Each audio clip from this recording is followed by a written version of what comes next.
Hello, everyone. Welcome to another episode of Freshly Pressed. Today, we have with us a very special guest, all the way from London, Canada, Mark Maya. How are you, Mark? How are you doing today? I'm great. Thanks for having me on, man. I'm excited. Been looking forward to this. I'm really looking forward to our chat because very we don't have very often when we have award winners, that too BAFTA award winners on our show. We're honored to have you here, and so tell us a bit about yourself, a brief history of where you come from, and what. How were you, like, how were things growing up? Did you read a lot of comics? Did you play a lot of games? Give us All a right, brief all right, history. all right. So here's what I'm gonna do for you. I'm gonna give you a brief history, and then if there's anything you want to expand on, you let me know, because I tend to ramble, and then if you ask the right question, you're never gonna talk again. So here's here's what I'm gonna do. So brief history of me. So I grew up in Toronto, Canada. Um, and I was always an artist, so I always drew when I was a kid. I never thought I could get a living doing that, but I was always into kid things. I was an 80, like I grew up mostly in the 80s, so like Transformers, Ninja Turtles, GI Joe, etc., right? So like all that stuff I loved. And I always liked video games. As soon as like I played Atari, Nintendo, like the NES, Master System, all the old systems. So I've always played. I went to the arcade. I played Pac-Man whenever I had a chance. So like I always did that. I tried to get into board games when I was younger, but I didn't have a lot of people to back it up.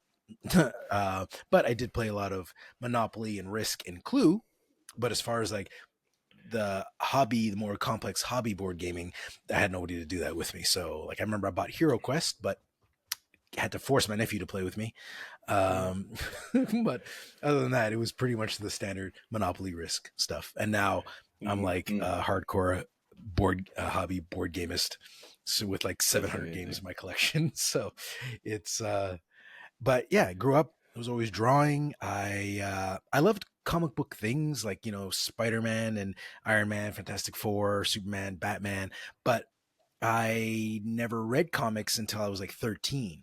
So, but when I was a Mm, kid, I'd buy the toys. I was into the movies, the cartoons. So, like, I was really into all that stuff, and I didn't really get into comic collecting until Spider-Man #1 Torment, which was illustrated by Todd mm. McFarlane.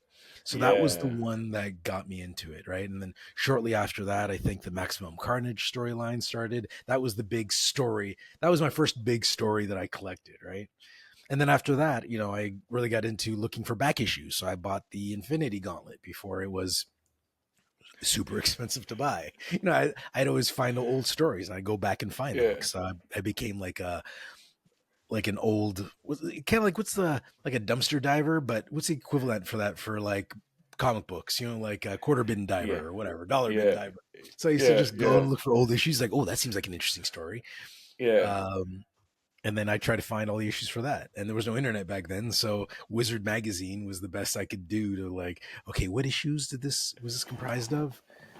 So Nice. yeah, so it was that was it's me in a nutshell. Movies, all the typical pop culture things. Yeah, I did all that. I loved Back to the Future, Ghostbusters, That's and so amazing. that was me growing up. And I always did. Was always an artist. I was always a writer. So in grade school, I wrote, entered contests, and I entered illustration contests, and like all my other like like many artist people, when you draw as a kid, you're usually the only one that draws in your group, so you're the best drawer in your group, so everybody's like, oh, draw me stuff, do this. It's a thing. And then you go to college and you're with a bunch of people that are better than you, so you're like, oh, I gotta up my game, right? Yep. So it's anyways, that was my life in a nutshell. I liked all the kiddie things. I never did sports. I never went camping. Everything I did, if it took place indoors, like in my house indoors, then I would. That's what I would do. So I liked all the what would be considered geeky things. you That's know. fantastic. That's fantastic. No, no, I love that. You also have two of the most revered books of all times, right? The Infinity Gauntlet saga, and you're sitting on a gold mine, man. No. Yeah, I've actually started cataloging my books, Yeah. but I'm going from because the way my comic books are stacked. At one point, they're in alphabetical order, but then the stack of comic book bins, like I have 46 comic book bins, like full lengths, Wow. probably more Yeah, now. yeah, Actually, I think I've increased that to 48 by now, yeah. because I stopped collecting for a while and I just went digital, and then I started collecting physical again when I started putting out so-called living. Um, and I love physical over digital, but I just have so much, like 46 bins is a lot of bins, Yeah, right? it is. So and I got two dogs and a toddler, so it's things take up space. So that was I started cataloging them, but I'm cataloging them backwards. So it's like my newest ones are getting cataloged first because I'm working down the pile. So it's like I have two instances of things being alphabetized. I have the original collection from A at the very bottom right corner to Z, which is at the top right, and then on top of that, there's a row of like A to Z again of the newer stuff. So there's probably another like 8 or 10 bins up there, Fantastic. and Wow. but yeah, but I found some pretty cool things that I've got that I didn't realize. Like I forgot that I had the first appearance of Miles Morales. I have two of them actually because I Ah, bought one to open and one to keep sealed. But when I bought them, it was put in my like to read stack, which I never got to. So, and then I stopped reading physical books, started reading digital. So I put them away for a bit. I took a comic book break. So basically, I have two sealed copies of Miles Morales, first appearance of Miles Morales, because I never opened them. Um, that's so I'm fantastic. never going to open them now. I'll just read the digital one to keep those sealed. So they're great. And yes, a lot of fun things. I find the first Lobo. I have the first Century, which is cool because he's coming out now. Oh. Because the Century showed up in the Thunderbolts Mm. trailer, Yeah, so yeah. that's pretty cool. Yeah. Anyways, Amazing. Amazing. Tell us a bit about your uh, coming up campaign, so-called Living, issue 3 and 4. yeah. What's the story about? And oh, sorry, go for it. No, no, go ahead. No, keep answering your question. Keep asking your question. No, no, all good. Yeah, I was just saying, without spoiling the story, just give us a bit of spiel. Okay, I'll give you the spiel. Yeah. Um, so there's if you want to know nothing, well, there's going to be a little bit of spoilers, but my trailers is a bit of spoiler as well, which is in the first two books, because this is the new campaign is for books 3 and 4, so it's the continuation of the story. In the first campaign, which came out in March, it was for books 1 and 2, and that in those two books, we were introduced to Jack, our main character, who well, one thing you got to know about so-called living is it takes place in a world where the extraordinary is ordinary. So werewolves, vampires, zombies, these are all these monsters are common day. It's commonplace, common day. But it's not an apocalypse. It's just a world like the one we live in now. So, like a werewolf could be your barista. You could be sitting on the bus next to a vampire, and you know they're vampires. You know they're werewolves. Like you step over zombies in the street. Like it's just commonplace, and the world is like ours. Like it's not an apocalypse. It's just our world with those monsters in it, and they're part of our lives. So it's like a world where everything goes kind of brought up together. So it's interesting because like nothing's special. You know what I mean? Because Yeah, everything's yeah, yeah, yeah, that's yeah, why I always say the extraordinary is ordinary. So all yeah. these things that we find amazing is just commonplace here. Um, but in this world, Jack gets what I refer to as normies, which is like us, people that are not of supernatural descent. Yeah, So yeah.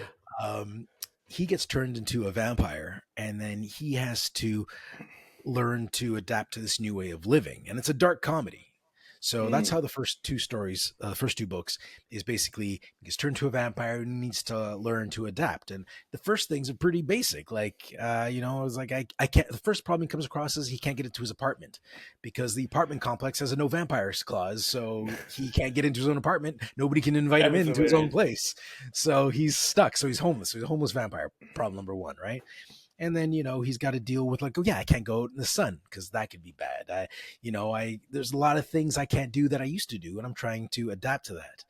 He calls on his friends for help. His friends, not much help at all. They try, but they're morons. So Jack is like the straight man. His friends are the comic relief, but they get the interest of very bad people. Like the mob gets wind of there's a new baby vampire in town. They are very interested, and not for good reasons. Now, as Mm, far as the dark comedy goes, they bring more of the dark because they are not jokey people.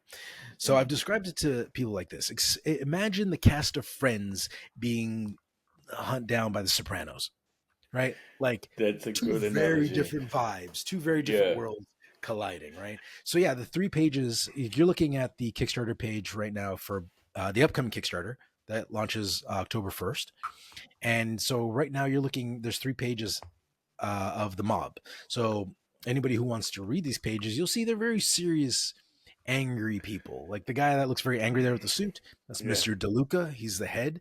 The guy he's sitting with, Rico, he's the right his number two, his right hand man.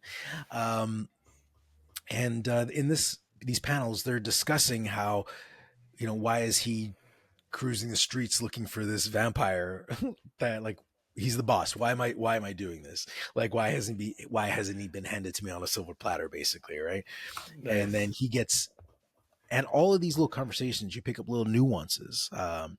In this one he mentions Nick. He refers to him as Nicky. And Nick is the guy in the very first book who turns Jack into a vampire. Mm, And he says right there, he's like, it's that fucking Nicky. He's like, he's fucking with us. Like that, it's in that panel. And he goes into that.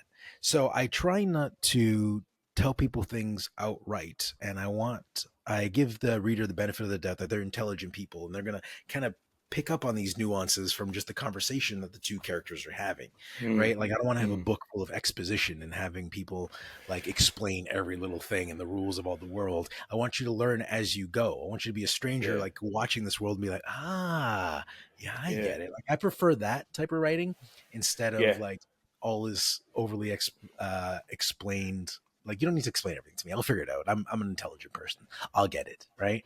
Nice.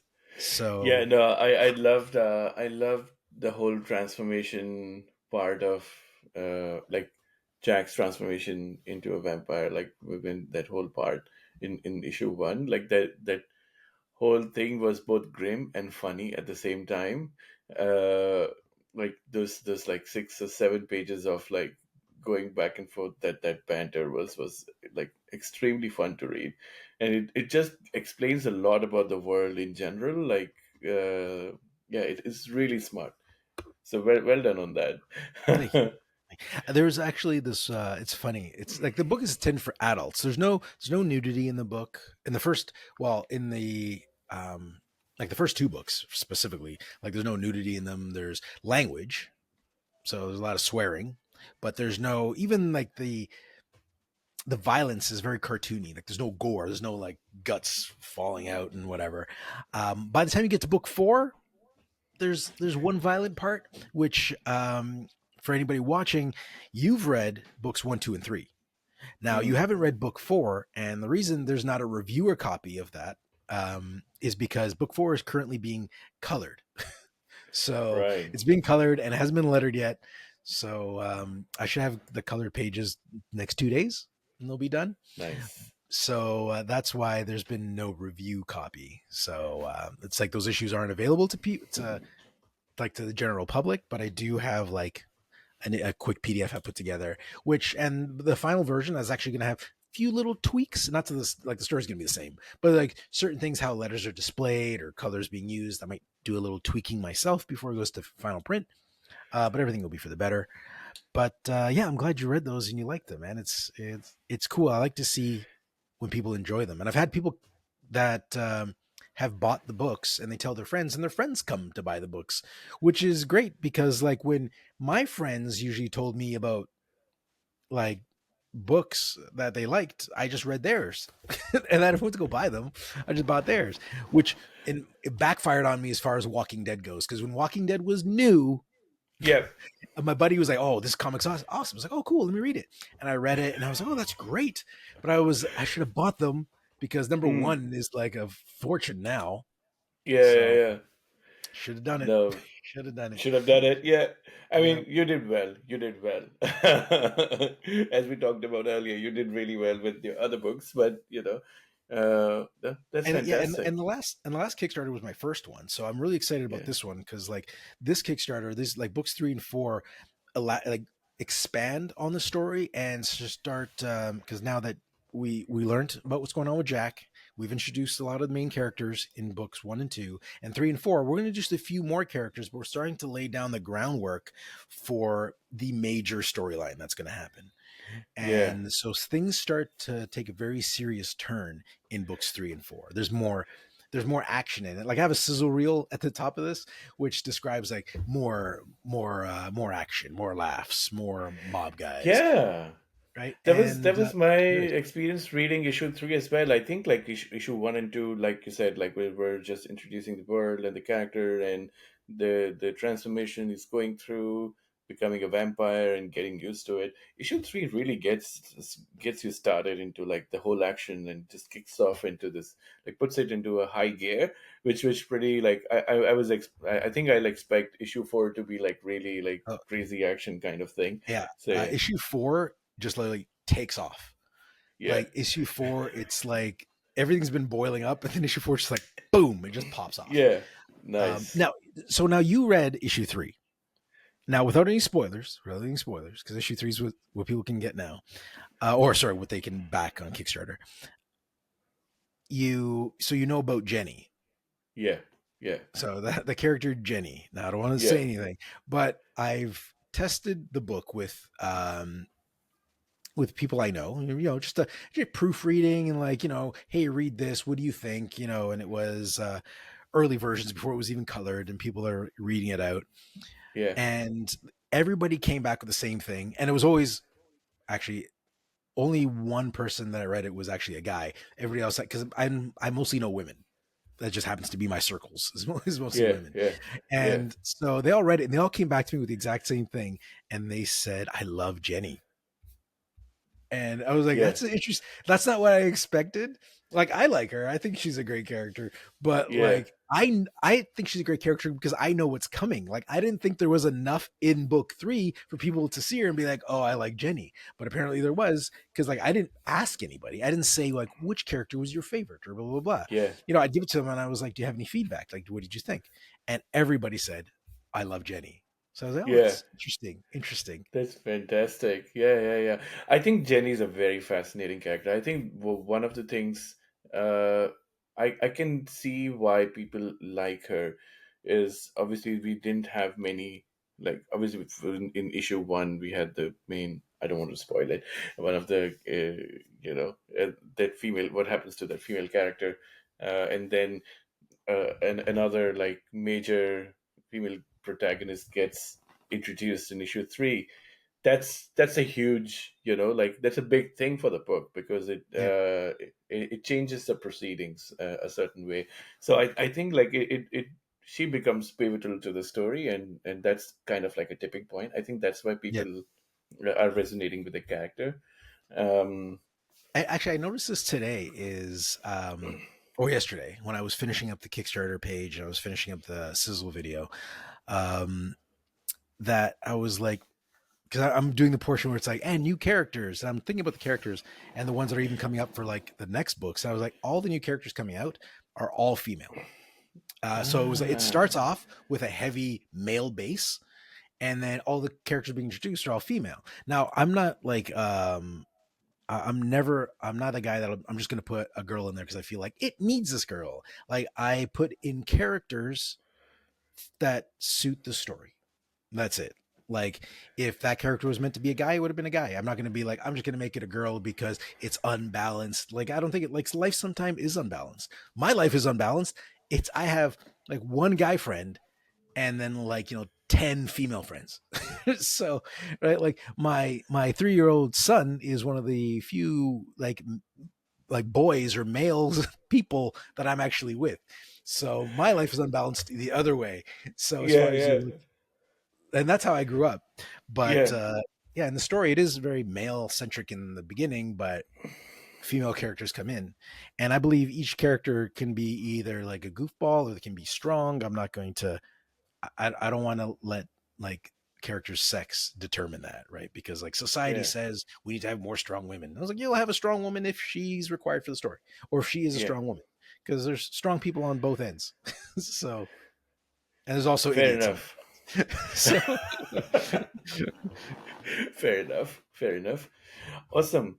Tell us a bit about the reward tiers and what oh, what the are the tiers, special sure. things? Yeah, yeah. So, well, we got our basic digital tier. So if you're just a digital person, you can just get this and download it. You'll get that as soon as we can send it out. Then we do offer like these standard covers, which you can see here, issues 3. Those are the big books that you see there, for issues 3 and 4. And then we offer a variant. We offer 2 variant covers for each. So we have our standard, our elite, which our standard books. Just so you know, their standard covers are illustrated by Marco Leone, and that's Mm, the illustrator who does all the pages inside the book. So he does those 2 standard covers. Those are the digital ones that you're looking at right now. mm. So if you scroll down further, you'll see a better picture of the covers for books uh, 3 and 4. There you go. Yeah, So yeah. there's the covers for book 3 and 4, and those are the standard covers illustrated by Marco Leone. And if you get those Nice. tiers, every tier comes with a digital pack that has the same covers. And I even had this thing where it's like if you there's an add-on for a signature. If you get the add-on for a signature, I sign the book and I also give you a digital copy that's got a signature on it. So I have a digital That's copy that's got a signature, fantastic. one that doesn't. And surprisingly, even though I have it on offer, I didn't think anybody would get it. One person who got just digital paid for the signature on the digital, which I like. Like if I see you in person at the comic books at the Comic Con, I'm just gonna sign your book. I'm not gonna ask you money to sign your book. I'm not there. Yeah, The the autograph is just there to help me to raise funds to produce this book. That's it, right? Because that's yeah, what Kickstarter is. But they're supporting. All right, so let's scroll. Oh, but if you see these covers, that cover number 4, I love that yeah. cover. It is I so good. Yeah, absolutely love that cover, and that kind of gives you an idea of the that's like the return of Nick and Casper, and you get an idea of like the action that's going to take place in that book. yeah, Shit hits yeah, the fan. All right, yeah. Exactly. let's go.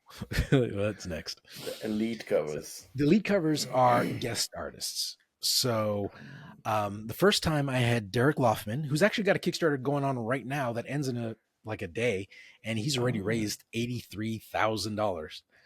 yeah, yeah, yeah. So Derek Loffman's pretty good. He did an elite cover for the first one, but this time around, we have Doug Wright is an award. I don't know. I think it's just might be just Canadian, but John Little, the guy who drew the yellow cover, he Yep. is a Doug Wright Award nominee, and Ah, I've known him for a few years. He used to work with me in the video game industry, and I asked him to like give me something that's in kind of his style, and that's what this is. So that's what I expected. It's a very John Little type of cover because that's his name. As soon as I saw it, like the way it was drawn, the way the characters were drawn, I was like, "That's so you. It's so yeah, you." yeah, yeah. That's And fantastic. the pink cover, in a surprising turn of events, I drew that one.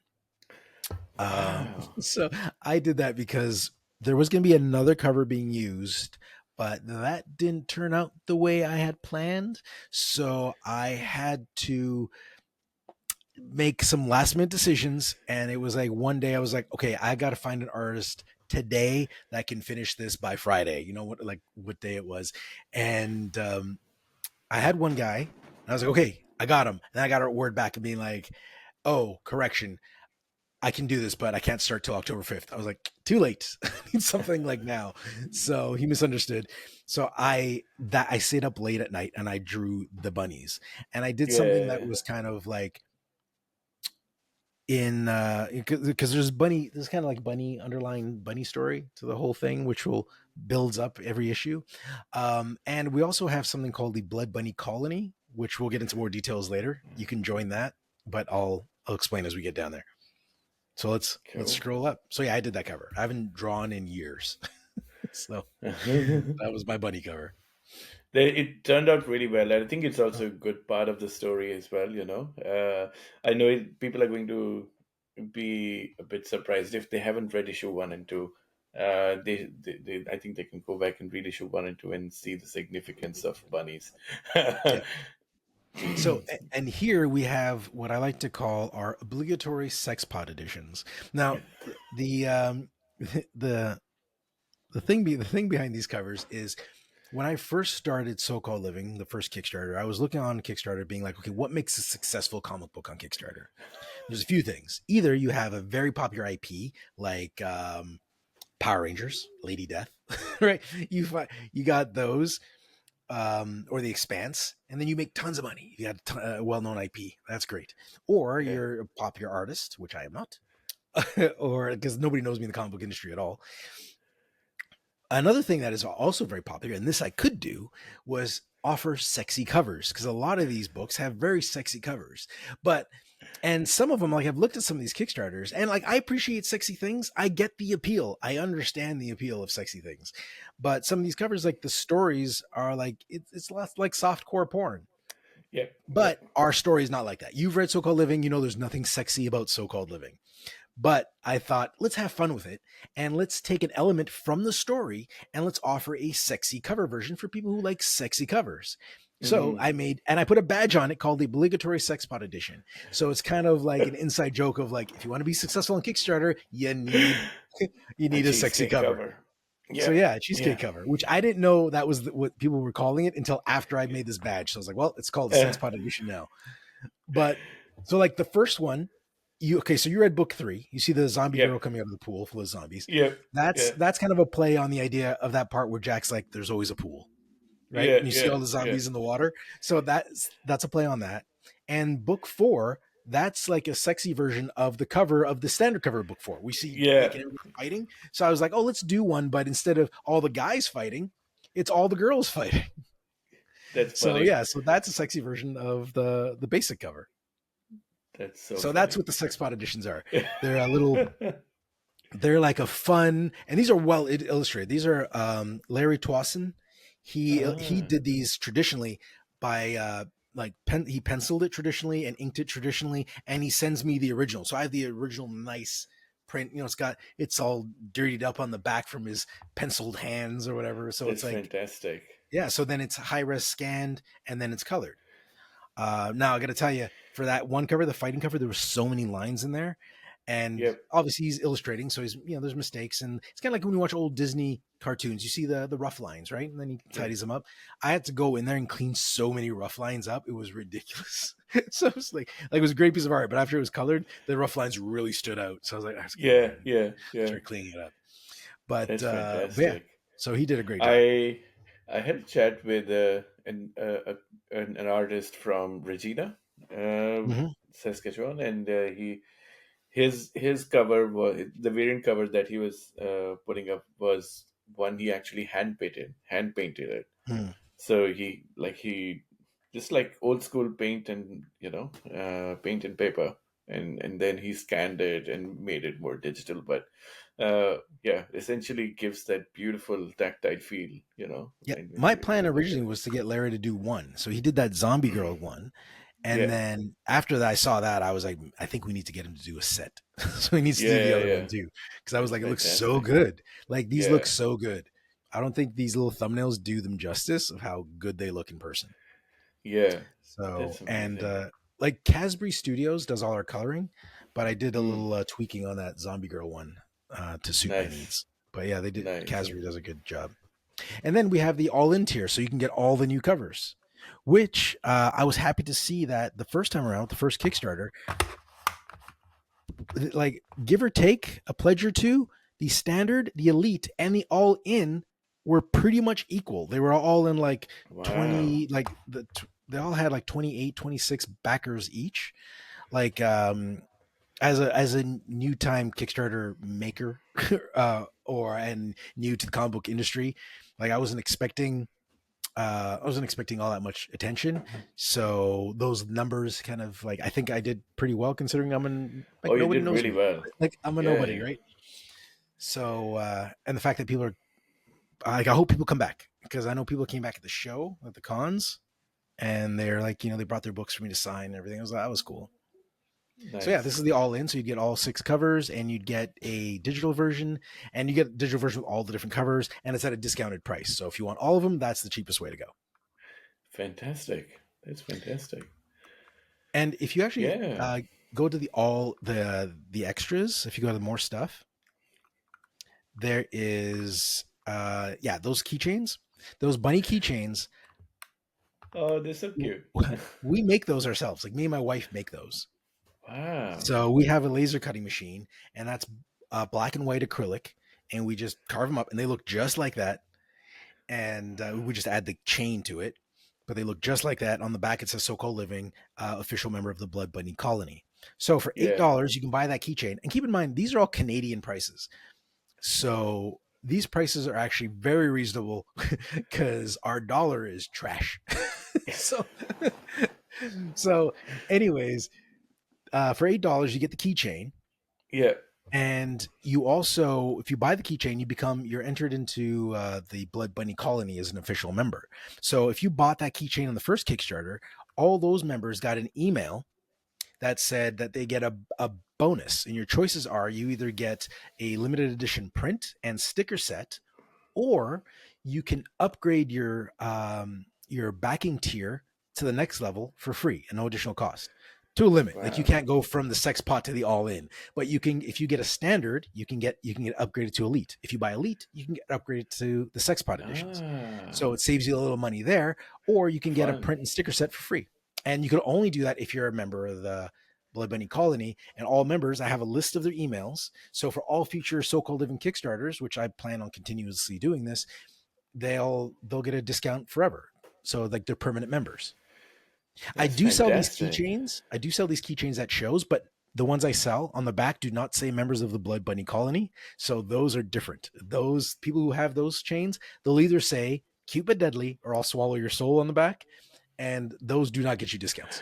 So because your email is not in our Blood Bunny list. Yeah, Yeah. yeah, yeah. And then obviously Fantastic. additional pledges. And we do like at the bottom, we also allow you to catch up. So if you missed the first Kickstarter, we do have packages where you can get books 1, 2, 3, and 4 at a discounted price. So like right here, Ah, so whole for arc. $45, you can get 1, 2, 3, and 4 and the digital for all the standard covers. So you can get all the standard covers, all the elite, or all the sex pot editions, and they're all. I think I knocked $5 off of all of them. Nice. So that's a way Nice. for you to catch up at a discount. That's fantastic. Yeah, Amazing. thank you. Awesome. Cool. And look, I have to tell you, this page is so beautifully made. Like I Thank you very much. actually really love it. Like the way you have formatted it.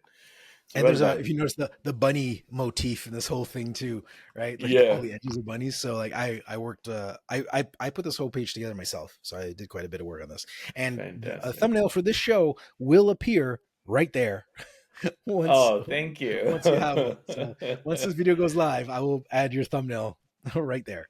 Because this takes you to a playlist of like all the interviews I've ever done for books 1 and 2 and 3 and 4. Yeah, yeah, yeah. That's fantastic. Amazing. Amazing. Cool.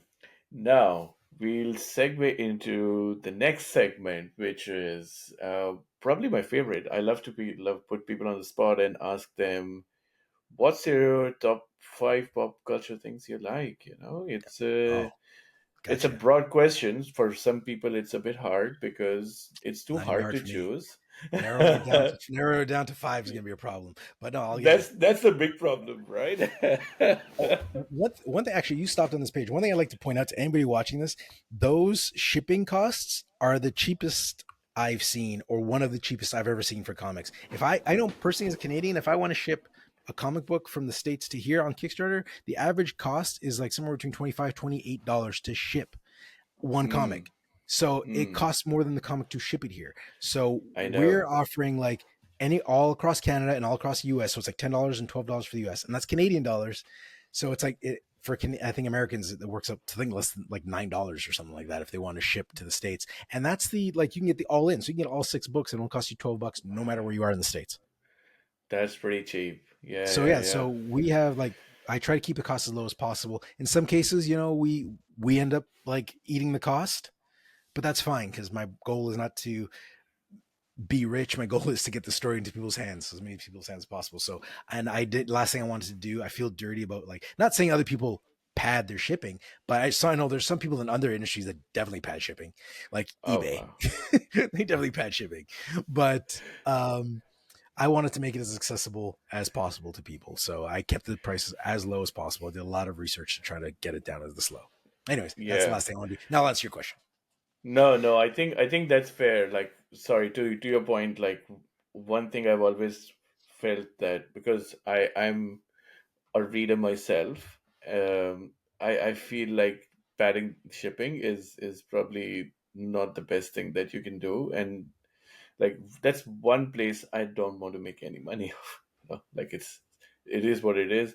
It Yep. is important to get things in people's hands. Let's be done with it. Yep. So Yep. Yep. go The, for the it only now. time the only time I've made any money on shipping is if my mom backs it. I don't ship it to her. I just walk it over to her. So because that the cost is just paid in, it's included. I can't like if you're a family member. I was like, I can't deduct the shipping for you. It's like automatic in there. But if you Yeah, want, I'll buy you a beer next time we're together, and we'll even it all up if you're interested. But they're all like, just fantastic. just keep it. That's fine. You need as much Yeah, help as you can get. So I appreciate it. All right. yeah, So yeah, five yeah. five top five pop culture things. All right. First off, and I don't know how broad we should go. So if I'm too broad, you can make me narrow it down. But Yeah. I love comic books and like the whole comic book, like the MCU at its peak is my Star Wars. You know what I mean? Like the whole Infinity Saga, starting with Iron Man. That's my Star Wars. So like I've always wanted that to happen. So now that it's here, so like Marvel Comics is one of my. That's I guess that's my first. That's my Hmm. part, and not just the MCU, but comics as well. So I'll wrap that up into one. I'm not against DC, but I'm definitely more of a Marvel boy than a DC fan. That's fair. That's just the way it is. I thought I was a little more even than I am, but I'm not. I'm not at all. Yeah, yeah. I'm definitely more Marvel. I second pop culture thing I'd say would be board games. Hmm. So I love board games. I'm a huge board game collector. I have a board game channel, Board Game Coffee. If anybody's interested, feel free to sub. It's on YouTube. Yeah. I like when I get into things, I get into them hard. Actually, come to think of it, I'm almost everything on this list I got into. So I love comic books. So I'm writing my own comic book. Love board games. So I started like I have over 700 board games now, and I started a board game Wow. channel. And I'm now friends with like some of my favorite designers, like Daryl Andrews, Vital Lasarda. Like I've met Eric Lang. I wouldn't say he's a friend of mine, but like these are like big designers in the board game industry, and I've met them. Like I actually, so I got into board games and I got in big. Like I'm friends with the media people. I know the designers. I know the developers now, and I talk to them like regularly. And I have a huge collection. So that's my number two is board games. Um, Third, love video games. I have a huge Steam library, and again, I love video games. So I worked in the video game industry for 25 years. Hmm. So Hmm. I fought what things that I love, I really get into it. Right. Yeah, So yeah, yeah. I dug in deep and I was in the video game. I'm still in the video game industry. I left the office environment and now I do freelance contract work. Ah, fantastic. So Yeah. so we got comics, board games, um, video games, and you know what? Maybe we should have separated comics and movies. So I'll put movies. Not a separate because I was just talking about like comic book movies, but like movies Yeah, should be a separate one because like I love big budget movies. I like things that are um what's like just big things like yeah, Godzilla versus Kong, like the latest one. I haven't seen it yet, but I can't wait to see it. Do I think it's going to yeah, be like an Oscar nominated no, no, but I like spectacles, right? yeah, Like I like giant things. So like, I'm not like a Star Wars diehard, but I like the Star Wars movies because I like spectacles. I like big budgety beautiful things. yeah, so yeah, yeah, so yeah. No, I like being part of that. So yeah. that's four. And five, oh, five, which one is it going to be? What is my fifth pop culture thing?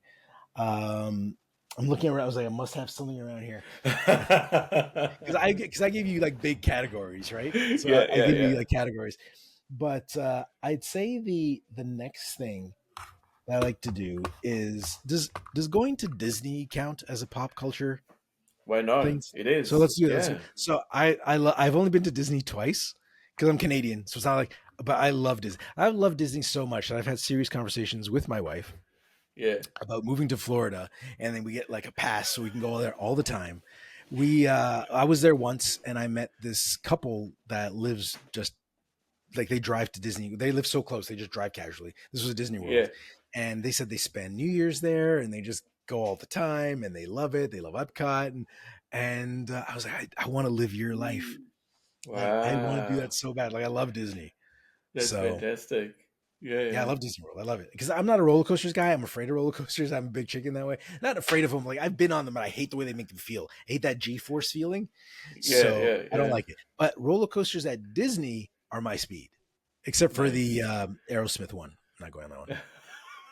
I actually look up how fast every ride is, and then I Okay, tap off. I was like, okay, this is the fastest ride I'll go on. So then that there's is funny. websites that'll tell you how fast each roller coaster goes. Like, okay, I can go on that one.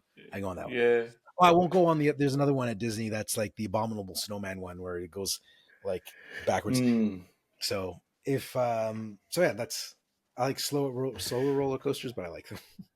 That's an amazing list. That's an amazing list. I think you started pretty strong as well with MCU because I feel like uh I don't want to say anything bad about Marvel because they're fantastic and they're like the current phase is a bit dull and like the last two phases of Marvel have been a bit dull compared to like the whole Infinity Mhm. saga phase, which was probably like I can still rewatch all those movies like Yeah, I have been in rewatching that. them randomly. I just Yeah. watched Civil War the other day, just randomly. I watched Civil Yeah, War. I like Civil same War. one. I watched Iron Man like a couple of nights ago, and I was like, So this still they're great. is so good. Yeah, yeah, And what was I going to say? The thing with the new ones that I have an issue with is yeah, they lack direction. It's a bummer what happened to the guy that was playing Kang, and now he's not going to be the main guy. I was like, oh, just I liked him. I really liked him as Kang. I yeah, really yeah, liked him as Kang. And I was like, okay, at least they got a strong villain. They just need to tighten up those stories. You know what I mean? But yeah, villains, they got it. So what I think the problem is they had this thing where it was like serious and it's funny. If you watch like Civil War, it's like Tony, he's like serious, but he can be funny, but it's not jokes all the time. And then you get yeah. to like Thor, what's Rock the what was the last Thor movie? The Oh, Love and the Rock and Roll or Rock and Love and Roll or Thunder, Love and Thunder. is that what it's called? Love and Thunder. Yeah, yeah, yeah. Yeah, yeah, yeah. So that one too many jokes. Like they have a serious villain and they're just cracking jokes, cracking jokes, cracking jokes, cracking jokes. I was like, okay, I think you need to tone it back. Everybody wants to be, I think because like Deadpool made a lot of money. So like, we all got to be like Deadpool. I was like, no, no, no.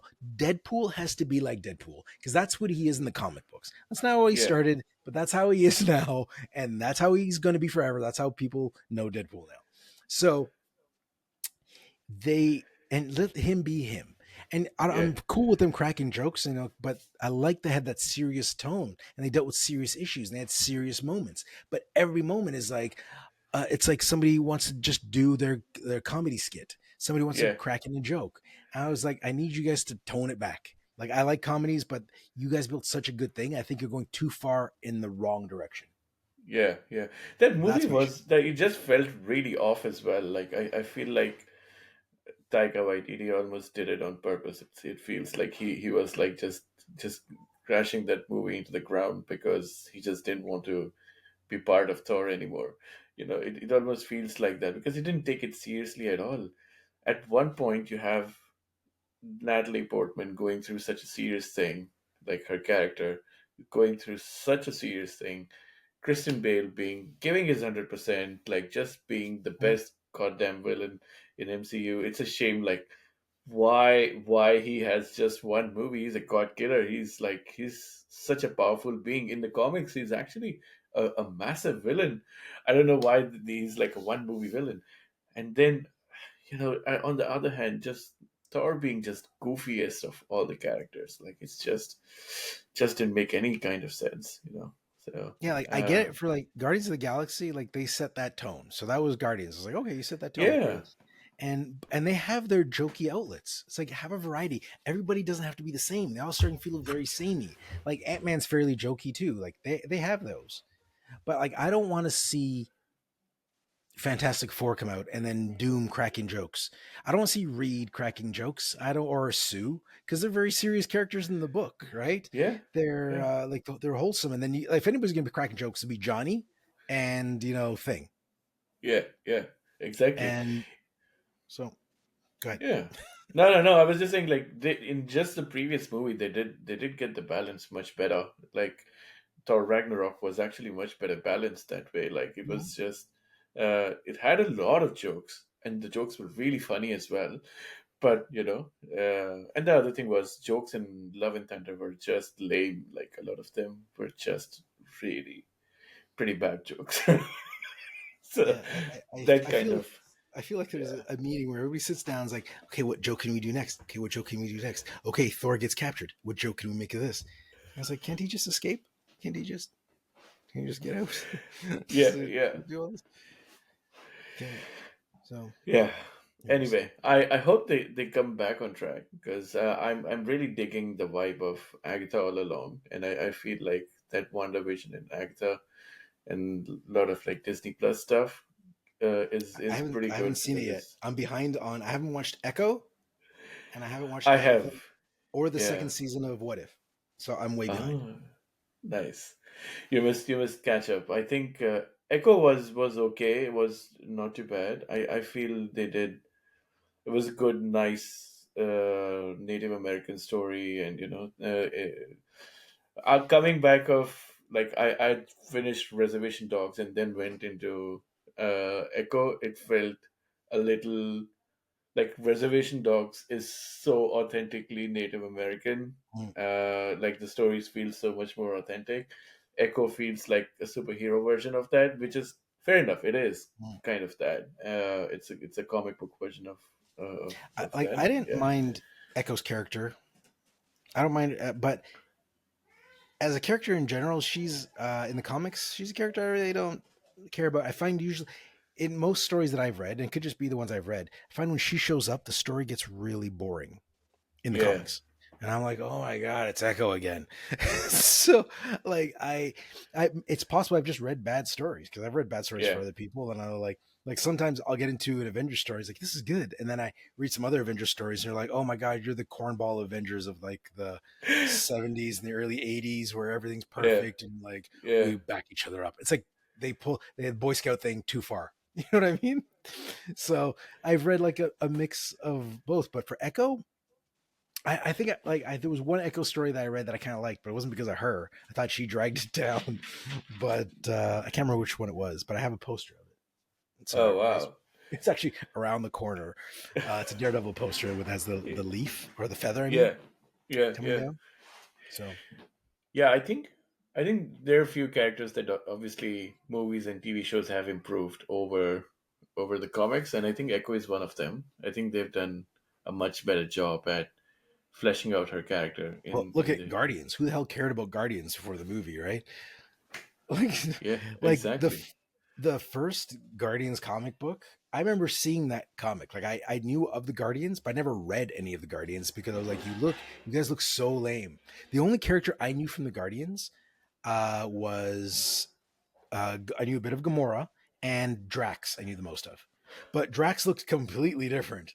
He kind Yeah, of looked yeah, like a space Hulk, like Hulk yeah, meets yeah, Warlock. That's what yeah, he looked yeah, like. exactly. So, and his power sets changed. Like he's not the same Drax that I knew. And Yeah, I remember when I first watched the movie because obviously they updated the comic book before they went to the movies because they know what's happening behind the scenes. So the comic book was kind of updated before the movies came out. So everybody's like, "Yeah, I always loved Guardians." Like, no, you didn't. Nobody loved Guardians before.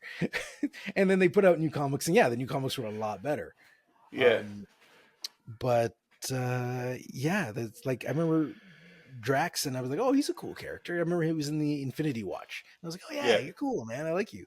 And then I watched the movie, and they say this guy's name's Drax. I was like, "Is there two Draxes? Like that can't be right." So I Google image search, and then Yeah, one of the images is the old green Drax with like the cape or whatever the hell he had, like a purple outfit.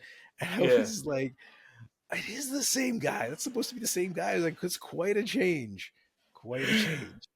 Well, So, talking about it, like if you see like the biggest change I've seen, not the biggest change, but like if from comics to movies, I think Aquaman has gone through such a massive transformation, just being like a ginger white guy, like with orange hair, and mhm. like to to like someone actually like I really love how they've characterized Jason Momoa because he really embodies that character really Yeah.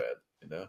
I Uh, again I like Jason Momoa as Aquaman, but those movies are getting a little too like surfer dude comedy. Like, dude, no, like too everybody's again. That's long. another one where every like the last one, it's just making jokes, making jokes. So it's like you and your brother hated each other, and now it's like a comic skit between two guys, and it's I think it's just everybody's making cracking jokes all the time. Like I loved Black Manta, the way they Mm, showed him, the way they portrayed him with the big like I love that they kept the giant ridiculous helmet and then he yeah, fires the lasers. I love that.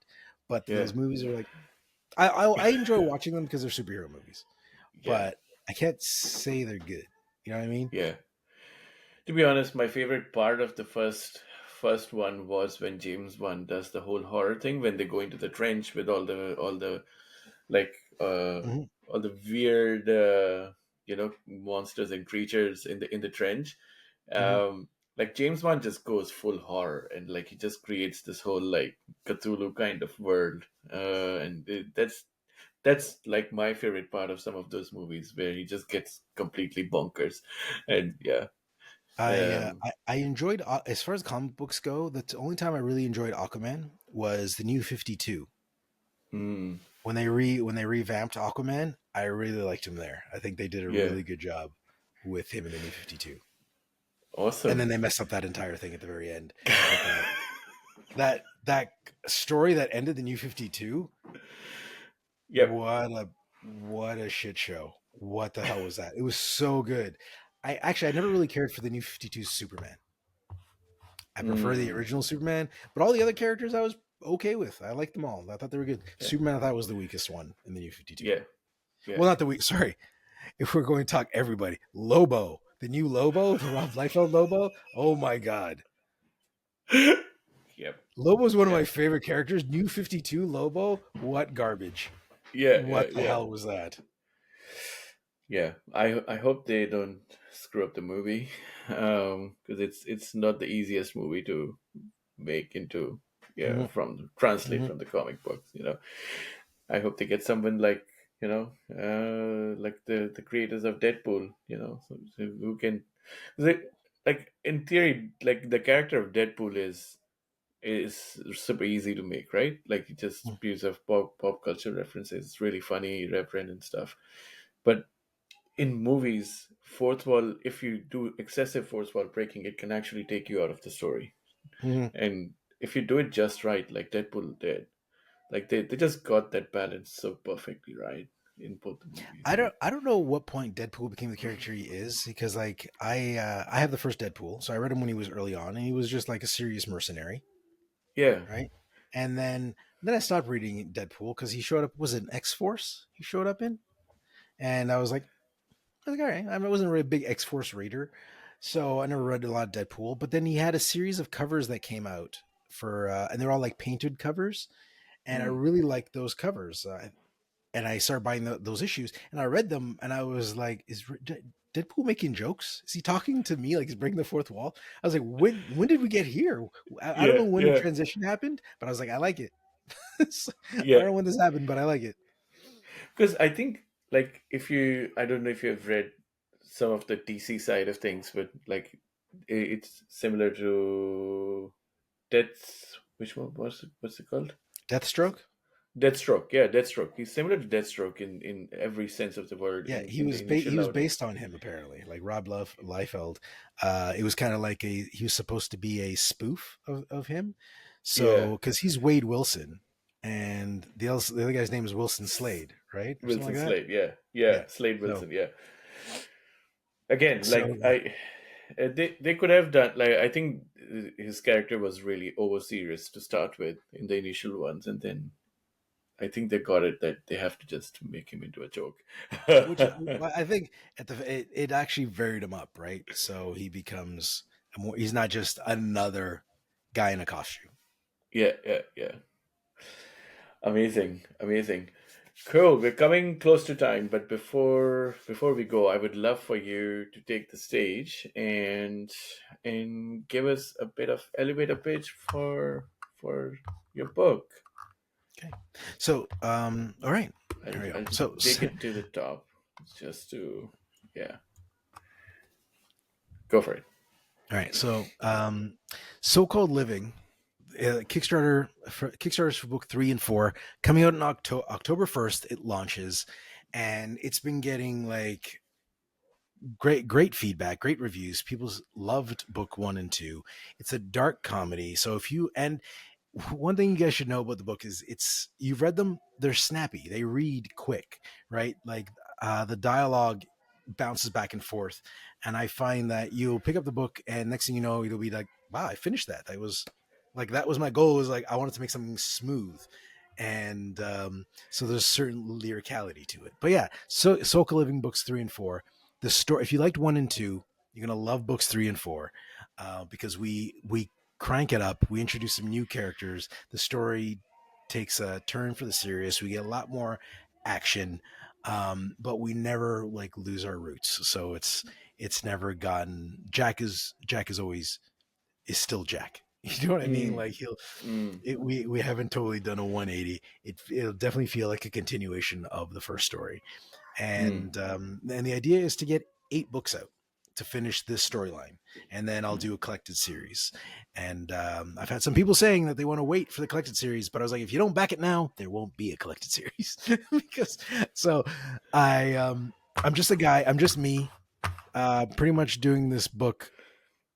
When I say I'm doing it by myself, it's because like Marco's not my partner. I pay Marco to do the art, right? I pay the letterer, I pay the colorers, and I write and create the story, and I kind of direct its direction, and so basically everybody who works on this book gets paid except for nice. me.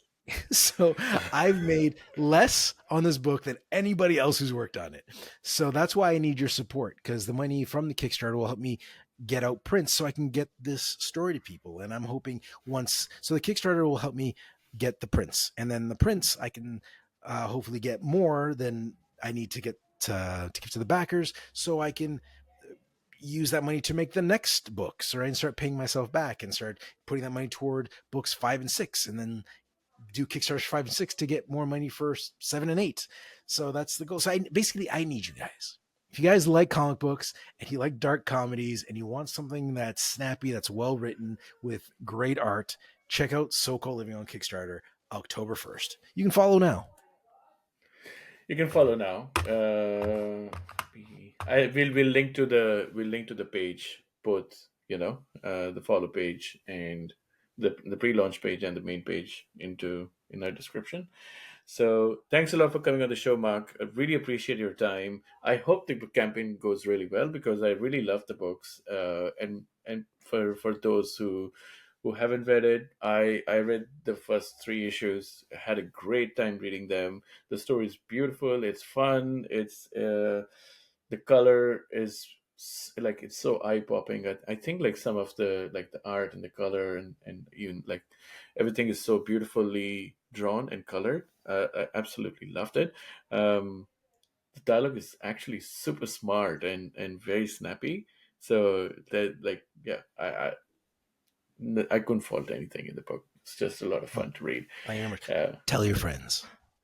different. Awesome. So again, before we leave, do check out the campaign and thanks for coming on the show, Mark. I appreciate your time today. Yeah, thanks for having me on. Awesome. Until next time, stay cold, everyone.